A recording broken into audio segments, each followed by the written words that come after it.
¿Y cómo lo seguís vos? ¿Vos estás mirando el 2023? O sea, o no, mira, en el fútbol se dice vos eras arquero. No hay que jugar la final antes o la noche anterior porque te come piernas y te desgasta. ¿Desgasta para vos como candidato presidencial pensar el 2023 o no? Mira, lo que nosotros estamos haciendo es prepararnos para hacer una alternativa de verdad. Hoy nosotros ya estamos en 23 de los 24 distritos, estamos desarrollando una alternativa competitiva y lo otro que estamos haciendo es ir perfeccionando el programa para sacar a la Argentina de este desastre. Es decir, nosotros tenemos planteado un programa económico pivoteado sobre la teoría del crecimiento económico y las nociones de convergencia para que en 35 años Argentina vuelva a ser una potencia mundial. ¿Cuánto tiempo te pones, Javier, para que Argentina vuelva a estar? Cuando vos estudiás los ejercicios de convergencia, ¿cuánto tiempo vos alcanzarías, por ejemplo, a Estados Unidos en dinámica de PBI per cápita? Dada la situación que tiene hoy Argentina, tardaría 35 años. Hay gente que eso le parece mucho tiempo. El tema es que es como la maratón. Si no das el primer paso, tampoco llegás a los 42 kilómetros. Es entender también que tercios de esa mejora, En los primeros 10 años más o menos. ponele para hacerlo más fácil y estirarlo un poco. Entonces vos podrías lograr tercios del objetivo en un lapso de... Me parece que vale la pena, porque si seguimos haciendo lo que estamos haciendo ahora, vamos a terminar siendo la villa miseria más grande del mundo. Me parece que no es menor emprender ese cambio y buscar ese cambio. Está bueno, mira, el otro día te escuché en una entrevista y volví a ver lo que decías y pusiste el ejemplo de Cavallo. No es que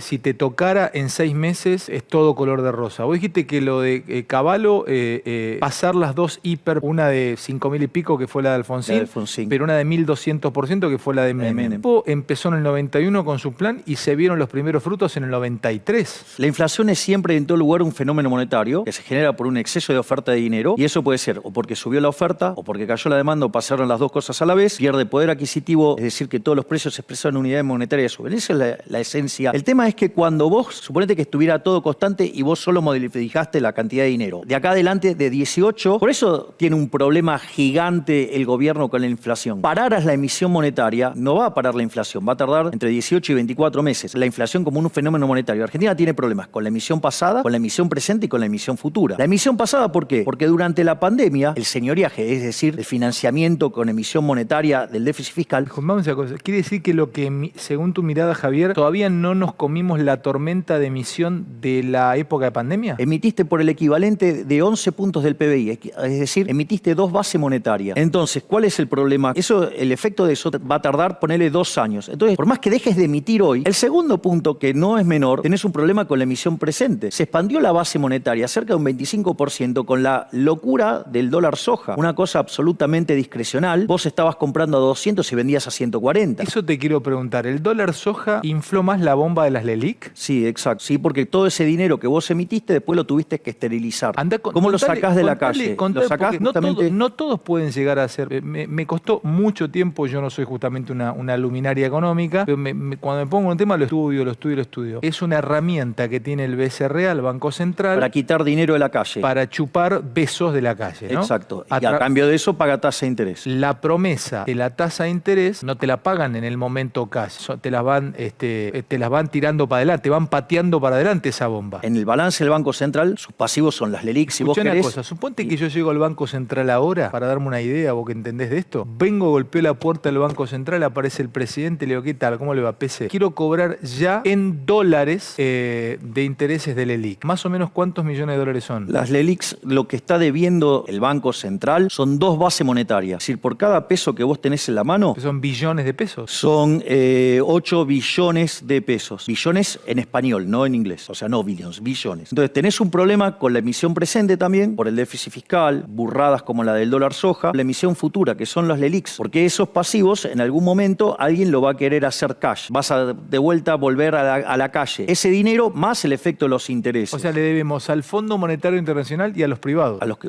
A ver, el Fondo Monetario es uno de los deudores. Argentina debe 380.000 millones de dólares. El fondo son 50.000. O sea, y de hecho el fondo vino para poder evitar el default de la deuda en dólares. La última vez que charlamos hiciste un lindo lío con la gente. Conectaste con esta teoría que tenías, habías calculado la dolarización. Se podía dolarizar. Sí, es absolutamente factible. Yo no tengo la culpa que la gran mayoría de los economistas sean burros que no saben de equilibrio general de stocks. Tenés que mirar el balance del Banco Central completo. No solo tenés que mirar los pasivos, sino que también tenés que mirar los activos. Te lo pregunto como si fueses un médico y el peso fuese un ser viviente. Te digo, ¿sobrevive el peso doctor, o lo va a dejar fallecer? No, yo, digamos, voy a procurar extinguirlo. El peso es la moneda que emite el político argentino. Por ende, no puede valer ni excremento. Los políticos argentinos ni siquiera sirven de abono. ¿Y cuál va a ser la moneda de círculo? La que elija la gente. Lo más probable es que los argentinos elijan el dólar. Pero eso no quiere decir que vos tengas que hacer las transacciones en dólares. Nos dedicáramos al negocio petrolero. Pero una pregunta, ¿en qué cobrarían ellos? ¿Y los cámaras? En lo que ellos quieran. Pero los cámaras van a pedir, los chicos de acá Pablo va a pedir cobrar en dólares. Bueno, cobrará en dólares. Pero suponete que nosotros queremos hacer transacciones. Pero ¿y a cuánto le darían cómo es la especificación?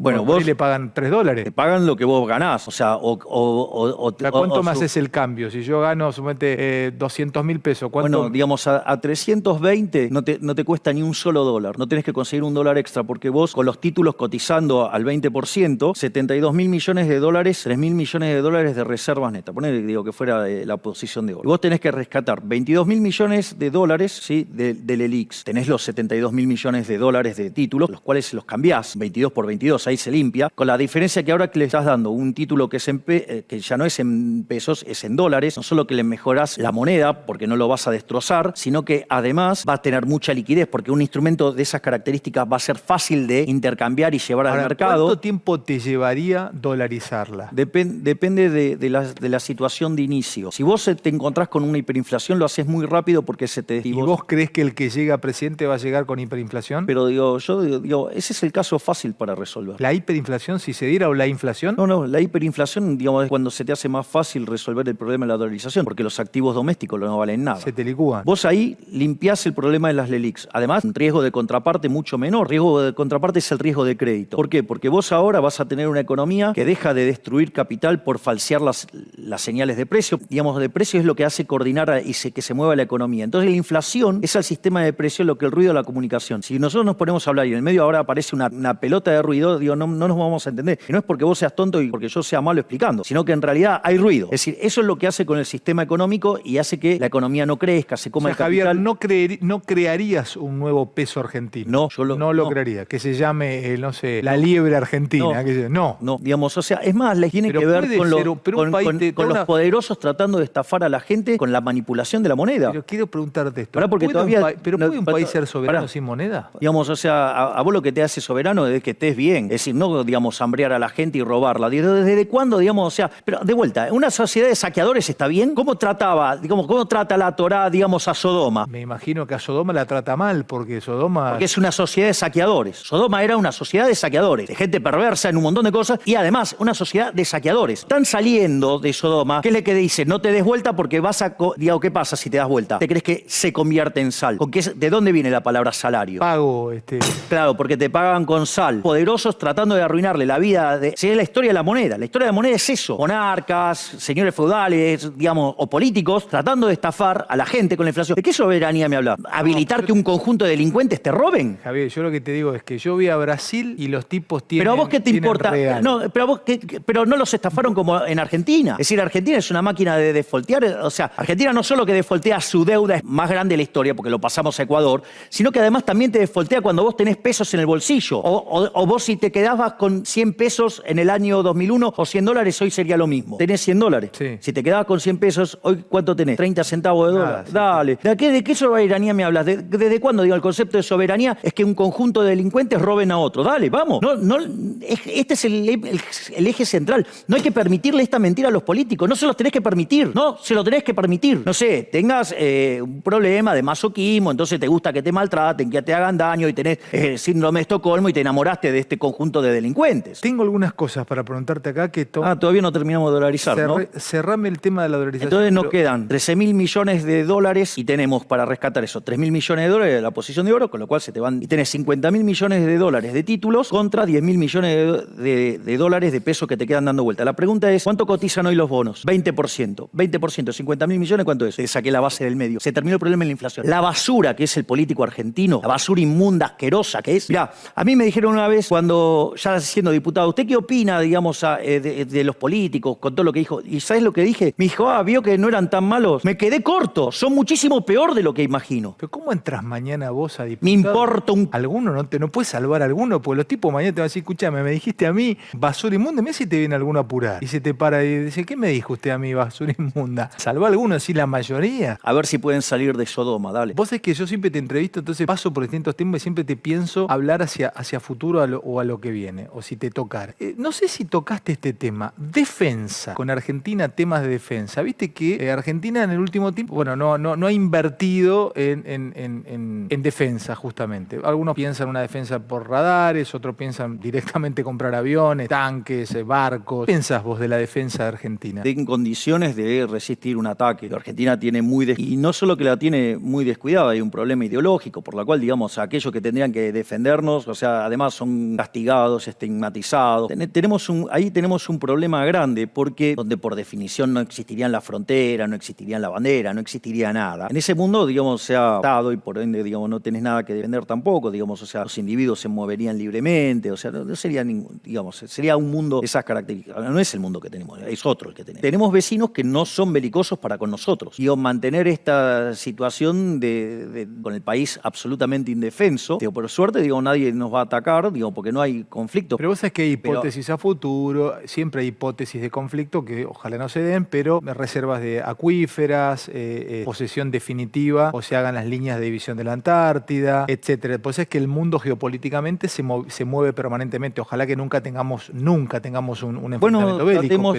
Tratemos de... Pero vos pensás... Pero tratemos de resolverlo por la vía diplomática. Es decir, vos lo que tenés que hacer es resolverlo por la vía diplomática. Pero, por ejemplo, te hago yo la pregunta a vos, ¿cómo resolverías el tema de Malvinas? Bueno, es que no tengo otra, resolverlo por la vía diplomática. De todas maneras, si yo tuviese armamento para resolverlo, lo intentaría resolver por la vía diplomática también. Yo creo que... Bueno, entonces, pero nadie tiene una propuesta para eso. Yo sí. Hacer, por ejemplo, como hizo Inglaterra, el acuerdo que hizo con China respecto a Hong Kong. ¿Vos tenés propuesta para recuperar Malvinas? Sí, claro, pero por la vía diplomática. ¿Y cuál sería tu propuesta, Inglaterra? ¿Y cómo fue el acuerdo con Hong Kong? Pasó un determinado tiempo, digamos, se cumplieron las determinadas metas y automáticamente Inglaterra le devolvió Hong Kong a China. Es decir, acá, digamos, pero teniendo en cuenta también la voluntad de las personas que viven en la isla. Porque, digamos, o sea, son personas que viven en la línea de un país desarrollado y no en un país, digamos, miserable. Pero, Javi, querido, ahí China lo defiende, es una potencia nuclear, está desarrollando misiles hipersónicos, presencia en la mayoría. Pero si esto, digamos, los acuerdos para llegar a eso no fueron, digamos, de hace 2 días. O sea, vos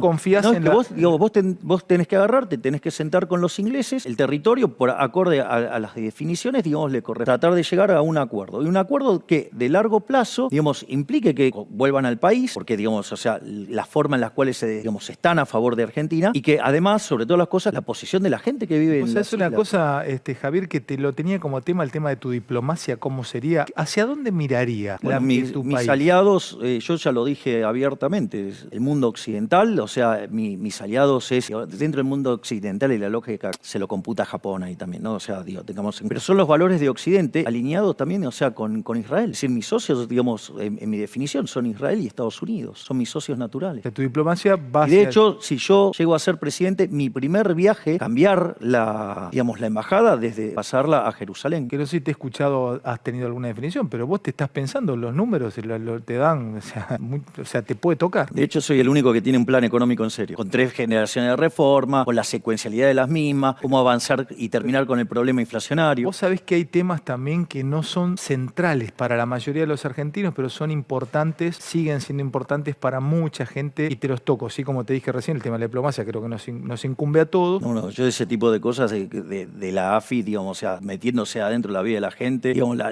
se utiliza para desviar y para hacer chanchadas políticas. Eso hay que sacarlo de la órbita del Estado. Entonces, digamos, si vos quisieras hacer inteligencia, la inteligencia tendría que estar relacionada con cuestiones de la defensa y tendría que estar en manos de los que se ocupan de la defensa. Es que es algo que también deberías separar del poder. Es decir, lo mismo que tendrías que hacer con la justicia para que no queden los jueces dependiendo del arbitrio y de la locura del Ejecutivo. Sigo preguntándote, ¿qué harías con las importaciones? Viste que hoy se está discutiendo mucho el tema de la ropa, el tema de la indumentaria en Argentina. Incluso el otro día Massa como que se deslizó, si esto sigue así, se abrirían importaciones. Bueno, lo que dijo es una estupidez. Si vos abrís al comercio, por decirlo de alguna manera, dando el nivel de precios, pero no la tasa de variación, sobre el nivel de precio, cuando el problema es la pérdida de poder adquisitivo del dinero, el problema es la inflación. Vos vas a la esencia, ¿no? Claro, te quedás claro. Y esto lo único que haría es cambiar el nivel, pero no la tasa de variación. No, esto es porque cuando dice estas burradas, hay que decírselos. O sea, eso no, digo, eso. Pero vos sabés que hay mucha pyme escuchándote. El problema inflacionario no se ataca. O sea, es una cuestión de comercio, eso no es una cuestión cuestión monetaria como la pérdida de poder adquisitivo del peso, que es un problema monetario. Pero si, ¿sí? si fueses gobierno, ¿qué harías? ¿Las abrís a las importaciones? Ahora explico. A ver. Entonces lo explico. Digo, esto está dentro de lo que se llaman las reformas de primera generación. Las reformas de primera generación, y además tienen secuencialidad. Bajar el gasto público, o sea, vos tenés que hacer una reforma del Estado, entonces bajás el gasto público, flexibilizás el mercado laboral hacia adelante, generando un mercado de seguros, porque en realidad esto es un problema, o sea, pero mal manejado, lo hacen con restricciones.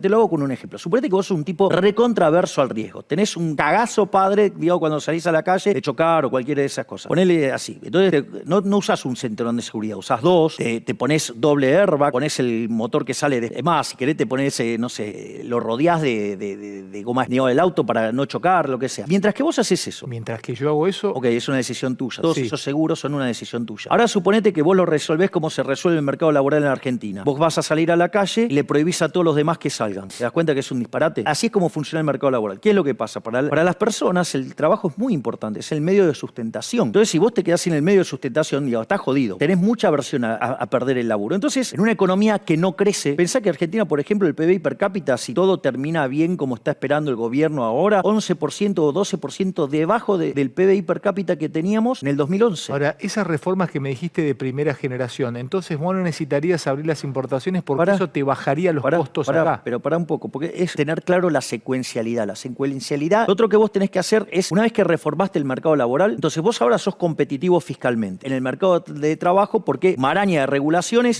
baja de lo que tiene que pagar los empresarios y de otra parte baja, digamos, el empleado. Una vez que vos haces eso, recién ahí podés abrir la economía. Si vos haces este proceso al revés, porque si vos abrís primero la economía y no haces la reforma fiscal, le vas a romper el ojete a los laburantes. Sí, y a la pyme, a todo. Digamos, o sea, si lo haces así, vas a joder a los trabajadores. Cuando aparezcan los sindicatos y te salten a la yugular, cuando empiezas a negociar eso, lo que vas a hacer es matar empresas. A la larga, digamos, o sea, te perdés los puestos de trabajo, la gente gana peor, destruiste capital. Entonces no es trivial la secuencialidad. La secuencialidad es clave. La secuencialidad acá es como cuando yo digo, hay que eliminar el Banco Central, pero no es el primer paso la eliminación del Banco. Primero una secuencia. Es la reforma del sistema financiero para pasar a la banca Simon, después ir a banca libre, después libre elección de moneda y después eliminás el Banco Central. Javi, tengo un ratito más para charlar. Escuchá este tema también que nunca te lo pregunté. ¿Cómo harías con los empresarios vos y las empresas de obra pública? Un tipo como vos, con tu cabeza, ¿cómo piensa la obra pública? Cero de obra pública. Epa.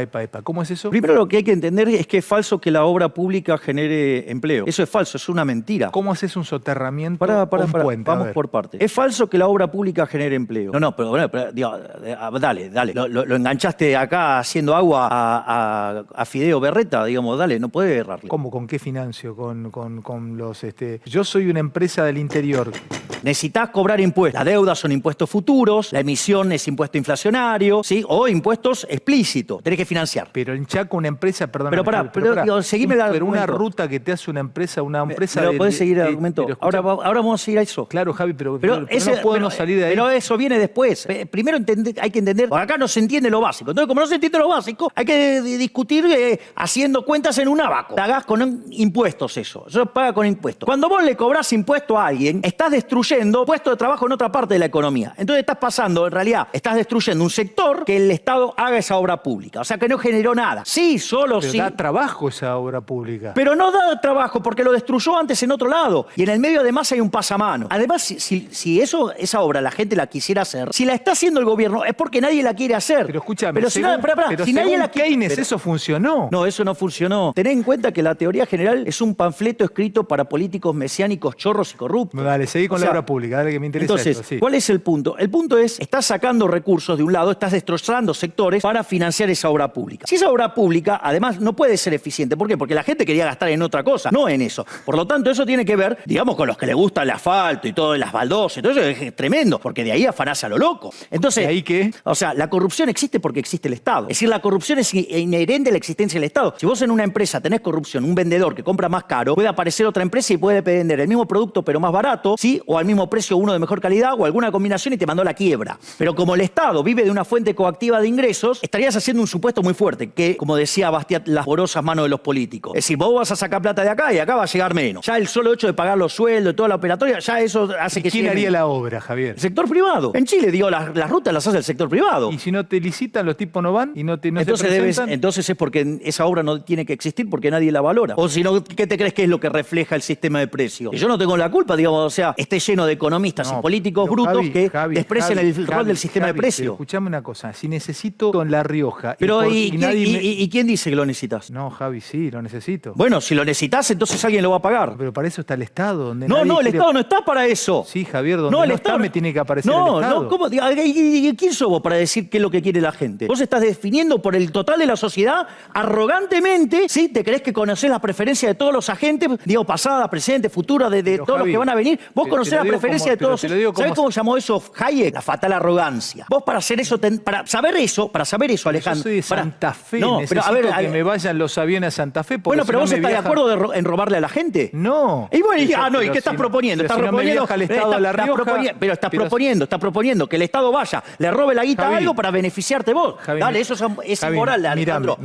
No, mirame vos a mí. Pero mirame eso una cosa, es inmoral. Escúchame. Eso es inmoral. Que no hay empresa. Pero lo último, cortito, pero si no hay empresa del Estado, ¿quién viaja a La Rioja? Déjame terminar el argumento. El mercado no lo quiere, no tiene por qué existir. Y si existe, digamos, o sea, no va a ser eficiente nunca, no son eficientes porque no hay nada peor que gastar el dinero de otros en otros. Es una forma absolutamente... Todo lo que haga el Estado hace daño, porque además se financia con impuestos, una rémora de la esclavitud. A Israel, ¿qué le pasó en Egipto? Primero eran libres. Como vieron que progresaban, le metieron impuestos. Y como seguían progresando, le metieron más impuestos. Le cobraron impuestos del 100%, le hicieron esclavo al pueblo judío de ahí. Dame esta respuesta que yo necesito escuchártela porque este es un programa muy federal. Pero lo que te digo es que la obra pública no genera empleo. Javi, solo genera corrupción. Yo voy a hacer que la obra pública sea cero. Y voy a utilizar el sistema de iniciativa privada a la chilena. Porque es lo que usaron los chilenos cuando llegaron al gobierno. No tenían un mango, estaba todo volcado porque el impresentable de Allende había hecho un desastre y diseñaron un mecanismo para que lo hagan los privados. Javi, querido, yo el fin de semana me tocó viajar me casé en Bahía Blanca, ¿no? Y un montón de invitados míos viajaron en avión. Había vuelo a Bahía Blanca. Me toca a mí ser de San Vicente, Santa Fe, para venir a Buenos Aires,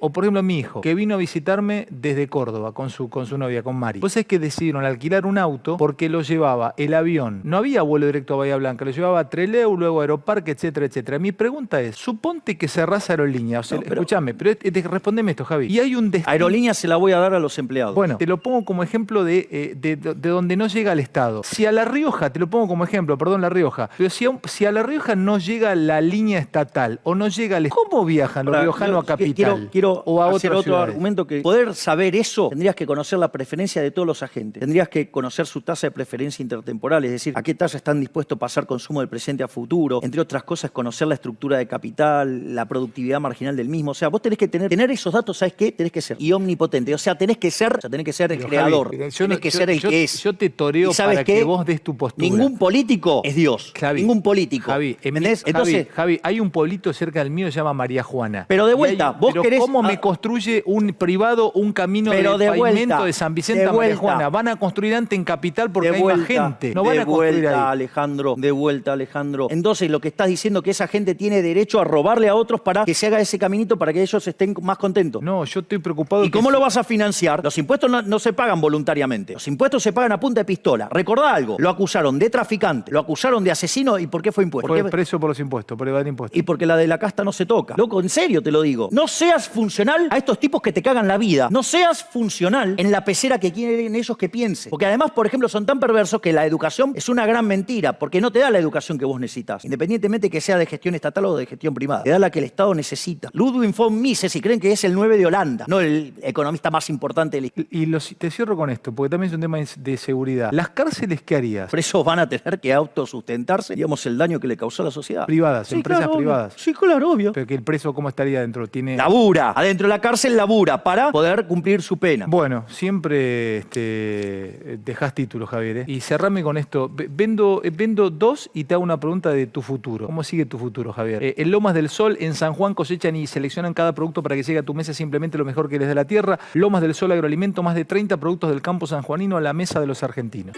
En Lomas del Sol, en San Juan, cosechamos y seleccionamos cada durazno. Che, ¿puede ser que falte uno en una lata? Ay, disculpen. Es todo tan rico que no me puedo aguantar. Lomas del Sol Agroalimentos, del campo sanjuanino a la mesa de los argentinos. Bueno, hay paro de peajes, se está levantando, ahora lo voy a hablar con mis compañeros también. Ahora en Telecentro, tu casa también puede ser sede, disfrutar al máximo la definición 4K Ultra HD, el sonido envolvente del asistente virtual Alexa, y con Telecentro Wi-Fi y Telecentro Play podés seguir viendo el fútbol donde quieras. Mirá. Estamos en la puerta de una casa que acaba de convertirse en una sede más y la gente llega de todos lados. Bueno, acá tenemos a la hinchada acomodándose, varios aprovechando los 1000 megas. Con Telecentro, tu casa es sede. Vení Telecentro. Terrible, tremendo. Escribiendo mucha gente, explotado el celular, explotado redes sociales con esta, siempre que nos juntamos, qué lindo quilombo, por Dios. O sea que cada vez que me hace jugar, rindo. Bueno, Chilaver también hacía goles. Sí, cierto. Wow, qué arquero Chile, ¿Quién fue el mejor arquero de la historia? Uy, boludo, me quebraste un dedo, me hizo ruido. Agustín Rossi, el mejor arquero de la historia. No, el mejor arquero de la historia que yo vi fue el Pato Filiol. Pasó Superman por Argentina y quiso jugar cuando vio a Filiol dijo, no, esto es demasiado para mí. Gatti y Filiol es una discusión sin sentido, es Filiol. Es Filiol, sí. ¿Sabes por qué? Jugar lícitamente con la mano. Bueno, o sea que jugar con la mano es un recurso escaso. Por eso se llama fútbol, ¿no? Jugar con la mano es un recurso escaso. Gatti usaba los pies, listo, ya está, se terminó. Uno puede llevar la ansiedad de la libertad al arquero. Te lo dice alguien que era hincha de Boca. Yo estoy de acuerdo con... ¿Y te cambiaste? Yo dejé de ir a la cancha de Boca el día que se retiró Palermo. No. Esa que me generó ese día, no pude volver más a la cancha de Boca. Y después dejé de ser de Boca cuando vino el populista Angelici a hacer un montón de desastres. Y así que, digamos, o sea, no soy más de Boca. ¿Y ahora sos hincha de quién? Listo. ¿Y de la selección sí? No miro fútbol, no tengo tiempo. Una joya es una oportunidad. Invertí vendiendo tus objetos de valor en Cipriano. Confía en verdaderos expertos, alhajas, oro brillantes, piedras preciosas, relojes de primeras marcas y obras de arte con la mejor cotización, los únicos en tasar, sin necesidad de dañar tus joyas. Mira. Y los fines de semana te esperan en el local de Patio Bullrich, también los días feriados. Ingresá en ciprianocompra.com.ar, seguilos en @ciprianojoyas. ¿Estás pensando en vender tus objetos de valor? Elegí Cipriano Compra. Brindamos un servicio de excelencia junto al mejor asesoramiento. Si querés vender en un ambiente seguro, Cipriano es tu mejor negocio. Javi, gracias por venir, como siempre. Y gracias de verdad, porque siempre tenés la deferencia de estar charlando con nosotros. Para mí es un placer y es una forma de manifestar mi agradecimiento con quien me puso en primera. Después del corte, me voy a la mesa, hay más, dale.